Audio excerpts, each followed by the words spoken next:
yang dapat membahayakan keamanan sidang, kecuali aparatur keamanan yang bertugas. Setiap orang yang bertindak menjadi saksi dan atau pihak dalam persidangan wajib menitipkan senjata kepada Ketua Majelis Hakim atau petugas yang ditunjuk oleh Ketua Majelis Hakim setelah amunisinya dikeluarkan. Satuan Pengamanan Pengadilan karena tugas dan jabatannya dapat mengadakan penggeledahan badan tanpa surat perintah untuk memastikan dan menjamin bahwa kehadiran setiap orang di pengadilan tidak membawa senjata api, senjata tajam, bahan peledak, atau alat maupun benda yang dapat membahayakan keamanan sidang. Setiap orang yang hadir dalam ruang sidang wajib menunjukkan sikap hormat kepada pengadilan. Pengambilan foto, rekaman audio, dan atau rekaman audio visual harus seizin hakim atau ketua majelis hakim yang bersangkutan yang dilakukan sebelum dimulainya persidangan.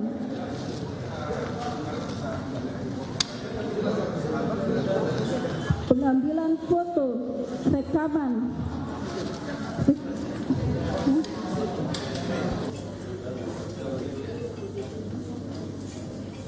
pengambilan foto, rekaman audio, dan atau rekaman audio visual sebagaimana yang dimaksud pada ayat 8 tidak dapat dilakukan dalam persidangan tertutup untuk umum. Pengunjung sidang dilarang berbicara satu sama lain, makan, minum, merokok, membaca koran, tidur, dan atau melakukan perbuatan yang dapat mengganggu jalannya persidangan dan mengurangi kewibawaan persidangan.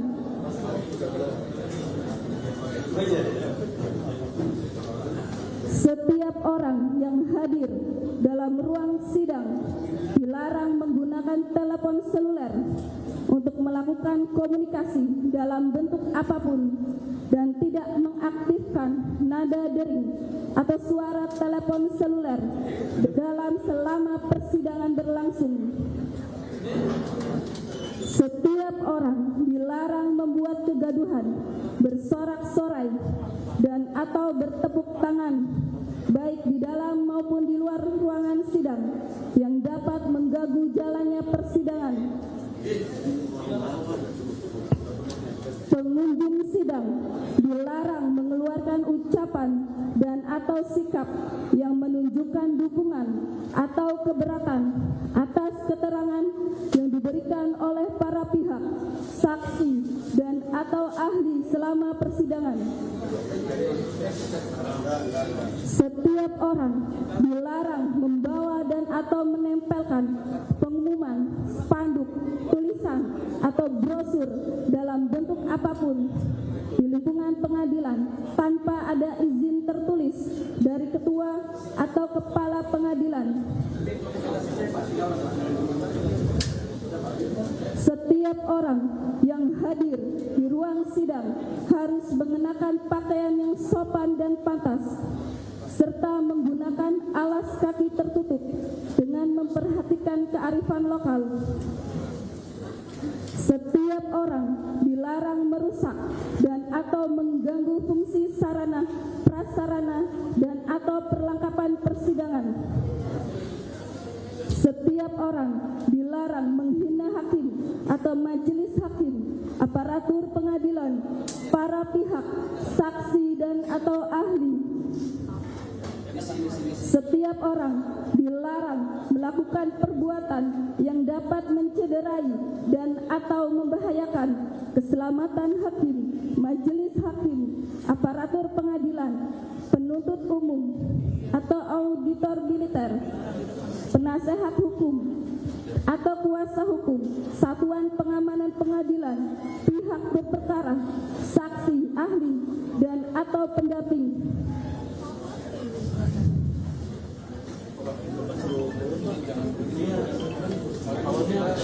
Demikian Kemudian saya bacakan tata tertib di lingkungan pengadilan dan tata tertib menghadiri persidangan di ruang sidang. Terima kasih.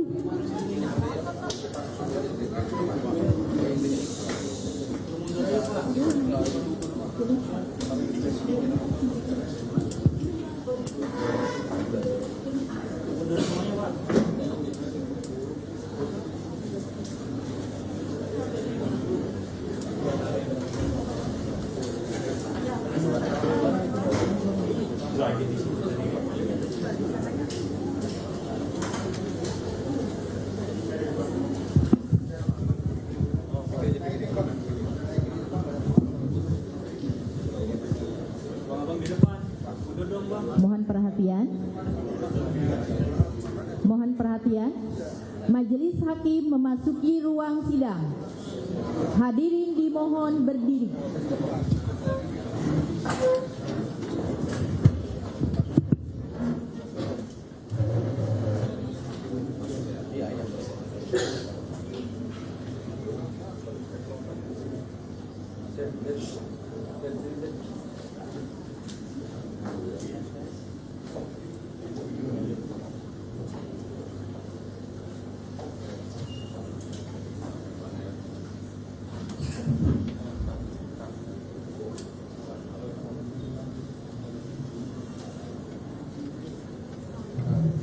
Hadirin dipersilakan untuk duduk kembali.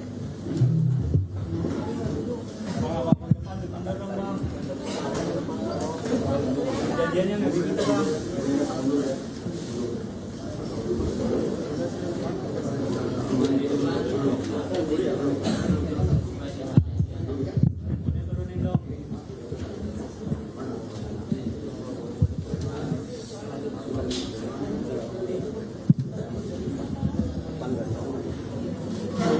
Untuk diperhatikan ya, sebelum sidang dimulai silahkan untuk pengunjung sidang atau yang dari media untuk mengambil gambar silahkan.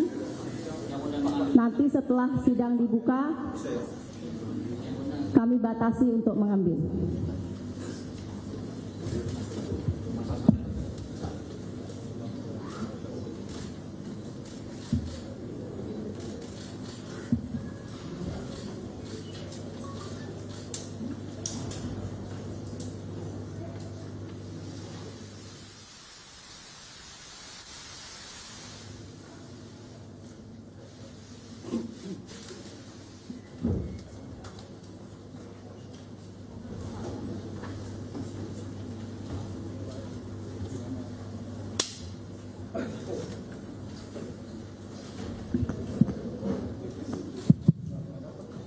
Sudah cukup?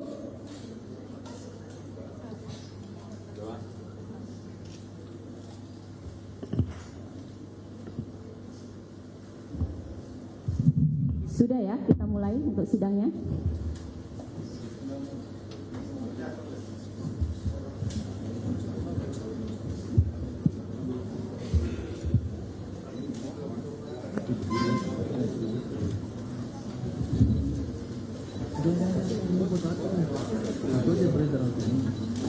Untuk yang dari kuasa hukum pemohon sudah tenang atau masih? Biar kami kasih waktu. Silahkan. Enggak, ibunya masih nangis soalnya.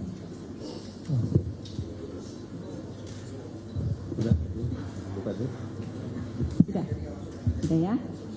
Bismillah.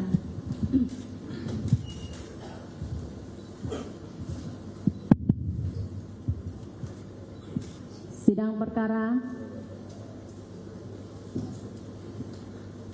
pidana peninjauan kembali nomor 1/2024/PN Cirebon junto nomor 16 Pitsus Anak 2016 PN Cirebon dibuka dan terbuka untuk umum.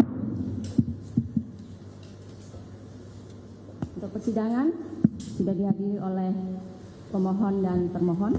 Untuk pemohonnya ada? Iya, ada. Silahkan pemohonnya. Sebentar, Yang Mulia.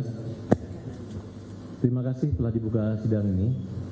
Kami perlu menanyakan, sehubungan dengan proses persidangan awal itu adalah anak, apakah persidangan yang digelar hari ini mengikuti proses tahap awal dulu anak atau terbuka untuk umum atau tertutup?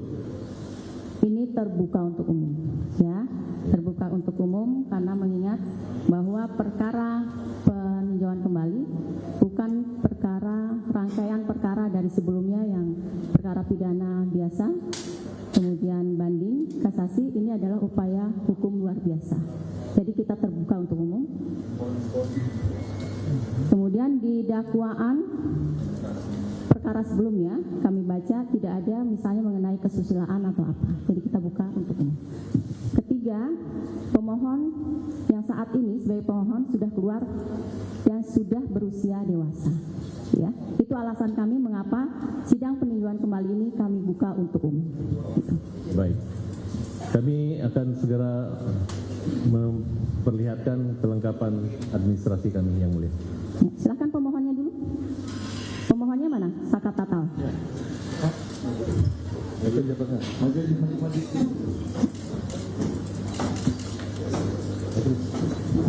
Sakat Tatal duduk dulu situ. Ya. Untuk penasihat hukum silahkan duduk dulu di tengah ya. Ya, sudah siap ya. Ya, bismillahirrahmanirrahim. Kami cek dulu identitas untuk pemohon.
Lahir 6 Februari 2001.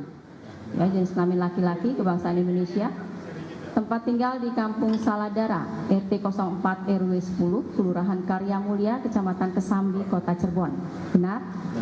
Agama Islam, belum bekerja.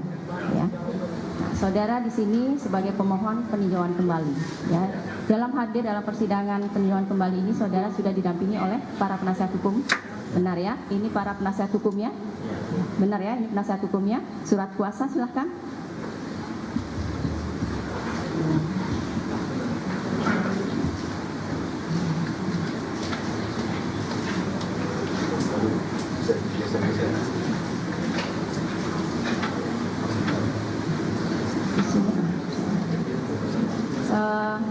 Untuk kelengkapannya,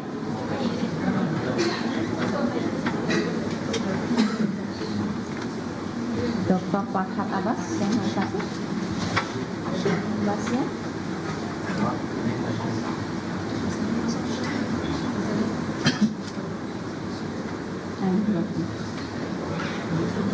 boleh nanti disusul. Kita nggak mungkin satu kali sidang selesai. Yang siap aja. Kalau untuk Pak Farhad sudah ya, ini untuk ininya, tapi belum di copy juga. Sudah di copy kemana? Itu untuk PTSP, ini untuk ya, nanti nyusul. Ini sudah ya, kami lihat aslinya ya. Tapi di sini dulu nanti diperlihatkan ke pemohon. Kemudian Krisna Mursi.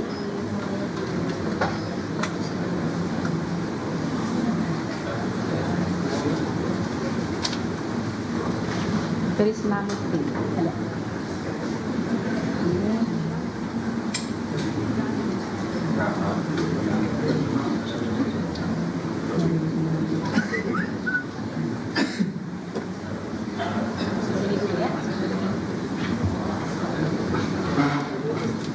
Titin Prialianti.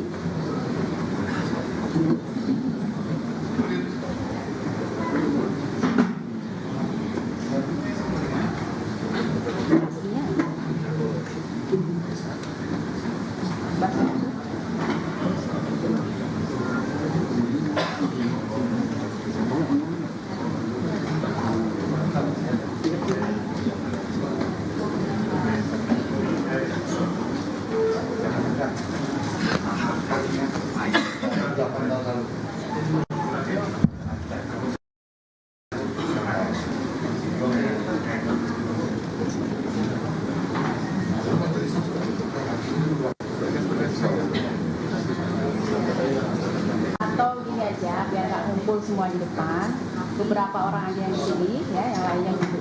Nanti, ya, 2 orang.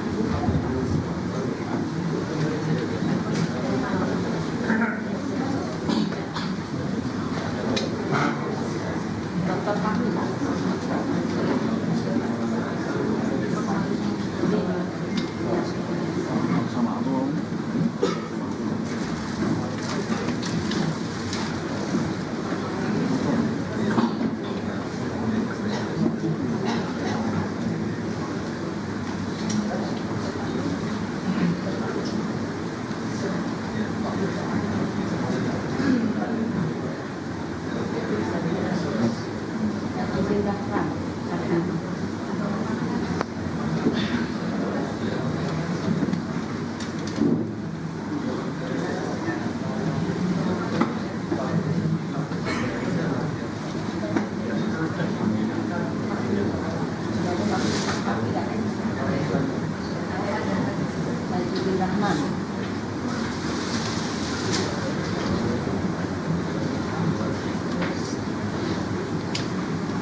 Tolong untuk kuasa hukum, ini persidangan, dilarang untuk menerima telepon, ya.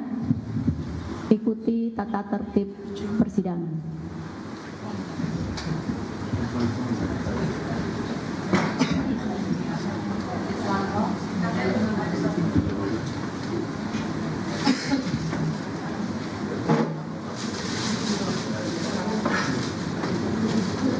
Bisa keluar.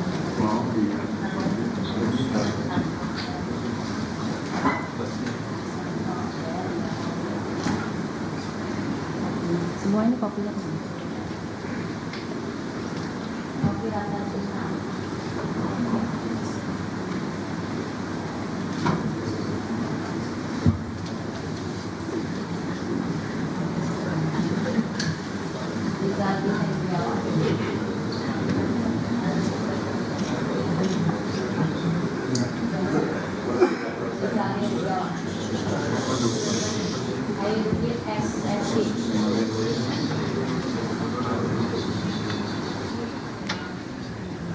Pemirsa, hari ini sidang peninjauan kembali Saka Tatal, mantan terpidana kasus pembunuhan Vina dan Eki digelar di Pengadilan Negeri Cirebon, Jawa Barat. Dan saat ini masih dalam tahap persiapan untuk perangkat sidang yang dapat Anda saksikan hari ini, di mana Ketua Majelis Hakim dipimpin oleh Rizka Yunia dan Hakim anggota Galuh Rahma Esti serta Justisia Permatasari. Adapun sidang peninjauan kembali Saka Tatal ini bertujuan untuk mengembalikan nama baik, meskipun sampai dengan saat ini Saka Tatal telah dinyatakan bebas murni, namun masih berstatus sebagai mantan narapidana. Sementara kita juga akan memantau bagaimana suasana di rumah Saka Tatal. Dan Saka Tatal sudah berada di ruang persidangan. Sebelumnya untuk surat kuasa dari Saka Tatal yang diwakili oleh kuasa hukum telah diserahkan langsung kepada Ketua Majelis Hakim. Dan di rumah atau kediaman Saka Tatal, keluarga menyaksikan langsung proses persidangan peninjauan kembali ini.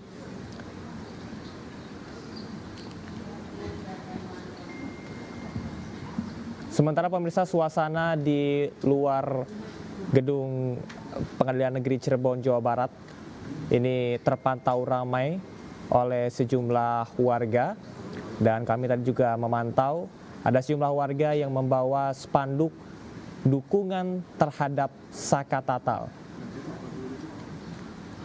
Dukungan begitu mengalir kepada Saka Tatal, dan sampai dengan saat ini memang persidangan masih dalam tahap proses persiapan, yang mana nantinya kuasa hukum yang telah menyerahkan dokumen terkait dengan surat kuasa dari Saka Tatal ini akan diperiksa terlebih dahulu oleh Majelis Hakim.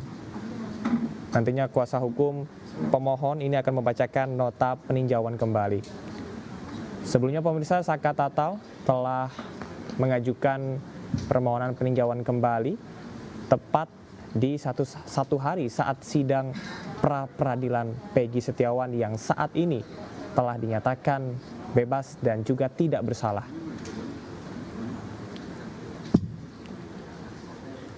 Sebelumnya Saka Tatal ini sempat dipenjara selama 3 tahun 8 bulan dari 8 tahun masa kurungan. Pemirsa, dapat Anda saksikan di layar kaca suasana di luar Pengadilan Negeri Cirebon, Jawa Barat, di mana warga ini begitu setia untuk menunggu proses persidangan peninjauan kembali berlangsung.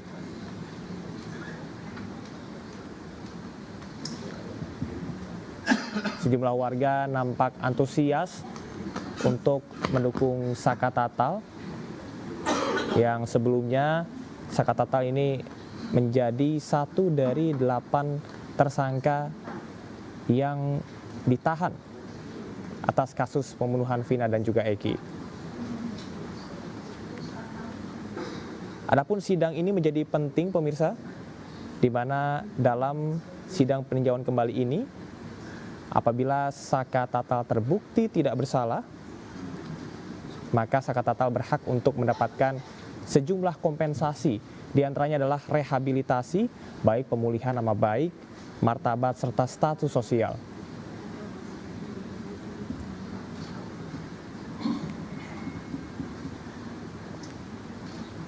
Sebelumnya LPSK juga telah menerima berkaitan dengan permohonan Saka Tatal untuk perlindungan saksi dan korban. Hal tersebut salah satu alasannya adalah pengakuan dari Saka Tatal yang menyebutkan bahwasannya dirinya sempat diintimidasi dan juga disiksa selama proses masa tahanan. Pemirsa, urgensi dari persidangan ini tidak hanya berkaitan dengan memperjuangkan nama baik, martabat, dan juga status sosial, namun nantinya sesuai dengan peraturan perundang-undangan nomor 31 tahun 2014, Saka Tatal berhak mendapatkan kompensasi finansial apabila terbukti tidak bersalah.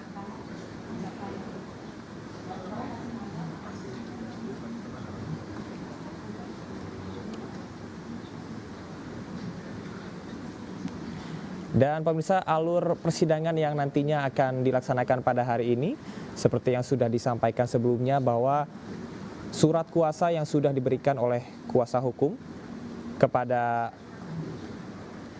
hakim nantinya akan ditinjau dan akan diperlihatkan oleh termohon Kejaksaan Cirebon dan ditanggapi.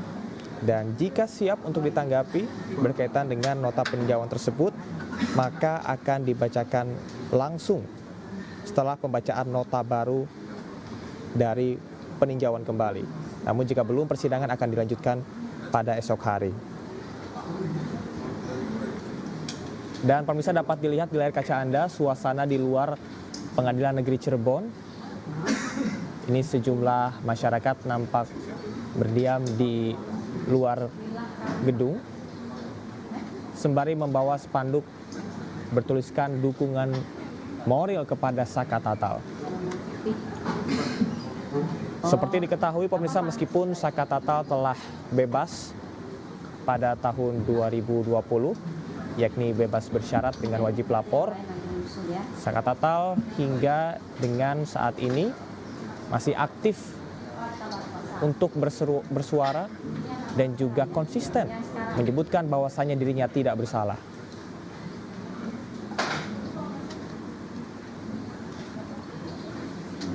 Pada Selasa kemarin, Saka Tatal juga telah resmi dinyatakan bebas murni, sehingga tidak perlu lagi untuk memberikan laporan atau wajib lapor kepada pihak kepolisian.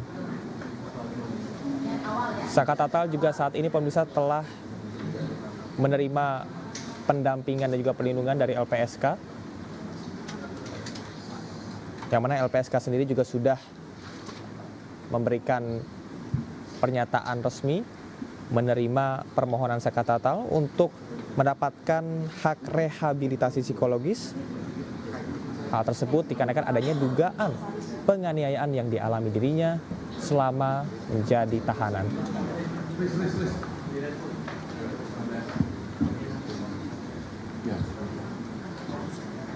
Ada sebanyak 20 kuasa hukum yang siap untuk mendampingi sidang peninjauan kembali Sakatatal, dan diantaranya yang tadi sudah memberikan statement ada Titin Priyalianti, Farhad Abbas, dan juga Krisnamurti. Sejumlah persiapan memang sudah dilakukan oleh tim kuasa hukum untuk proses peninjauan kembali pada hari ini. Di antaranya adalah berkas-berkas dan juga dokumen-dokumen dari saksi ahli dan juga surat kuasa. Kemudian juga adanya novum atau bukti-bukti baru yang belum ada pada sidang-sidang sebelumnya. Pihak dari Sakatatal juga mengajukan kesaksian baru. Di antaranya pemirsa adalah kesaksian Dede, saksi penting pada tahun 2016 yang saat ini mengaku bahwasanya dirinya memberikan kesaksian palsu. Artinya pemirsa, apabila kesaksian Dede adalah kesaksian palsu, bukan tidak mungkin bahwa Sakatatal terbukti tidak bersalah. Namun tentunya hasil dari peninjauan kembali ini akan dimulai pada hari ini, kita akan nantikan bersama.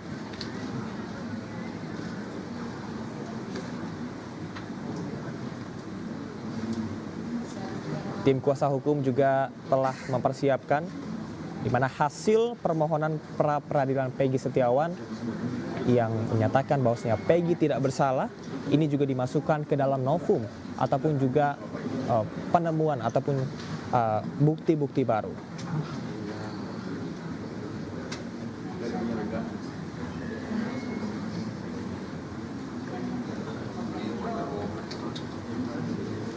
Apabila kita mengulas kepada apa yang sudah terjadi pada 2016 silam, pemirsa, saat itu Sakatatal berusia 15 tahun, artinya Saka masih berusia di bawah umur saat terbunuhnya Vina dan Eki yang diduga dibunuh oleh anggota geng motor, dan Sakatatal termasuk ke dalam geng motor tersebut.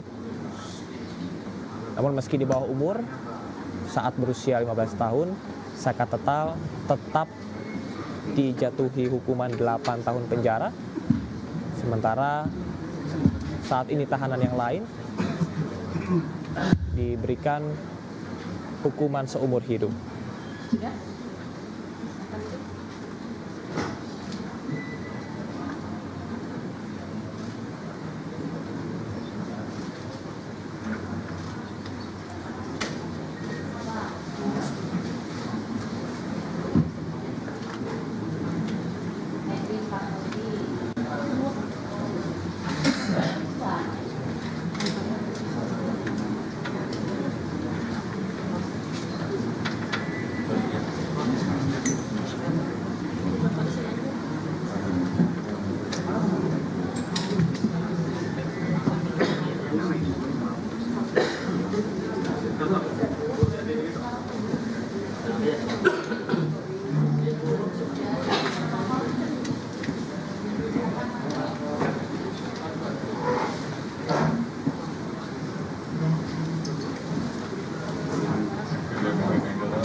berikutnya.